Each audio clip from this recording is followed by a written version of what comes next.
Assalamualaikum warahmatullahi wabarakatuh. Perkenalkan, nama saya Ismi Maida, NIM 2027032 dari kelas 2B Perawatan. Saya di sini akan menjelaskan tentang plagiarisme. Kata plagiarisme berasal dari kata Latin plagiarius yang berarti merampok, membajak. Plagiarisme merupakan tindakan pencurian atau kebohongan intelektual. Jadi secara umum plagiat bisa dimaknai sebagai pengambilan karangan atau pendapat orang lain dan menjadikannya seolah-olah karangan atau pendapat sendiri. Misalnya menerbitkan karya tulis orang lain atas nama dirinya sendiri. Orang yang melakukan plagiat disebut plagiator atau penjiplak.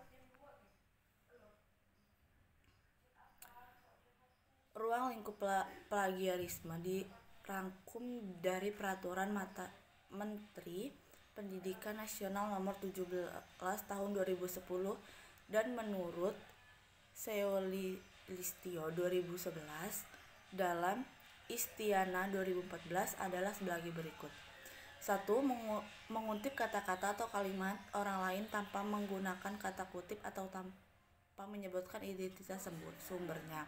2. Menggunakan gagasan, pandangan atau teori lain tanpa menyebutkan identitas sumbernya. 3. Menggunakan fakta atau data informasi milik orang lain tanpa menyebutkan identitas sumbernya. 4. Mengakui tulisan orang lain sebagai tulisannya sendiri. 5. Melakukan plagiarisme atau mengubah kalimat orang lain di dalam susunan kalimat sendiri tanpa mengubah idenya, tanpa menyebutkan identitas sumbernya. 6. Menyerahkan suatu karya tulis yang dihasilkan dan atau telah dipublikasikan oleh pihak lain seolah-olah sebagai karya sendiri. 7. Menggunakan suatu karya untuk dikumpulkan pada suatu tugas akademik yang sebelumnya telah digunakan pada tugas akademik lain yang terkait dengan suatu mata kuliah.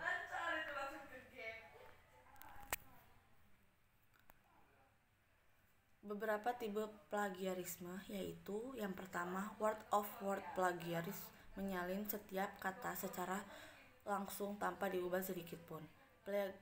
Plagiarism of authorship, mengaku karya orang lain sebagai hasil karya sendiri dengan cara mencantumkan nama sendiri menggantikan nama pengarang yang sebenarnya. Plagiarism of ideas, mengaku hasil pemikiran atau ide orang lain. Yang keempat, plagiarism of course, jika seorang penulis menggunakan kutipan dari penulis lainnya tanpa mencantumkan sumbernya. Mengapa plagiarisme terjadi? Terbatasnya waktu untuk menyelesaikan sebuah karya ilmiah yang menjadi beban tanggung jawabnya sehingga terdorong untuk copy paste atau karya orang lain. Rendahnya minat baca dan minat melakukan analis terhadap sumber referensi yang dimiliki. Kurangnya pemahaman tentang kapan dan bagaimana harus melakukan kutipan.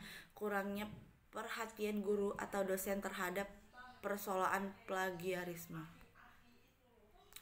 Menghindari tindakan plagiarisme.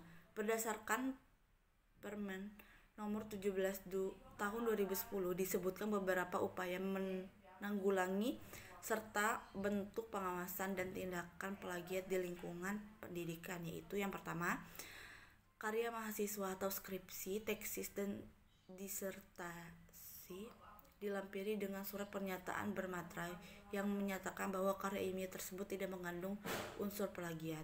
Pemimpin perguruan tinggi berkewajiban mengubah semua karya ilmiah yang dihasilkan di lingkungan perguruan tingginya, seperti portal Garuda atau portal lain yang ditetapkan oleh Direktorat Pendidikan Tinggi. Yang terakhir, sosialisasi dengan Undang-Undang Nomor 19 Tahun 2002 tentang Hak Cipta dan Peraturan Menteri Pendidikan Nasional 2017 Nomor 17 Tahun 2010 pada seluruh masyarakat akademis. Tipe menulis. Yang pertama, tulis judul, pengarang, penerbit, tahun penerbit, tempat terbit, jumlah halaman, dan kertas kecil paling depan.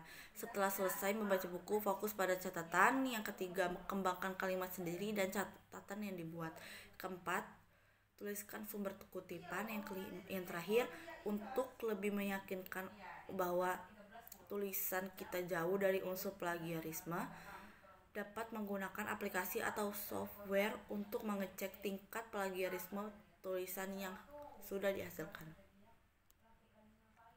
Sanksi akibat plagiarisme. Undang-Undang Nomor 20 Tahun 2003 mengatur sanksi bagi orang yang melakukan plagiat, khususnya yang terjadi di lingkungan akademik. Sanksi tersebut adalah Pasal 70 yang isinya lulusan yang karya ilmiah yang menggunakan untuk mendapatkan gelar akademik, profesi atau vokasi sebagai maksud dalam pasal 25 ayat 2 terbukti merupakan ciplakan, dipidana dengan pidana penjara paling lama 2 tahun atau pidana denda paling banyak 200 juta. Contoh tindakan plagiarisme.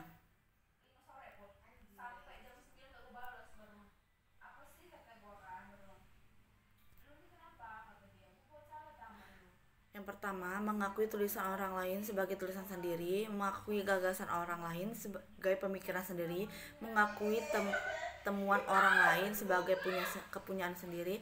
Yang keempat, mengakui karya kelompok sebagai kepunyaan atau hasil sendiri. Yang kelima, menyajikan tulisan yang sama dan kesempatan yang berbeda tanpa menyebutkan usul-usulnya. Yang keenam, meringkas dan memparafrasekan atau mengutip tak langsung tanpa menyebutkan sumbernya.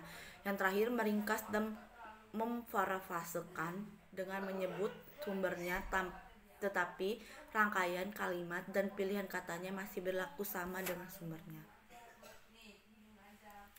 Terima kasih. Sekian presentasi dari saya. Saya akhiri. Wassalamualaikum warahmatullahi wabarakatuh.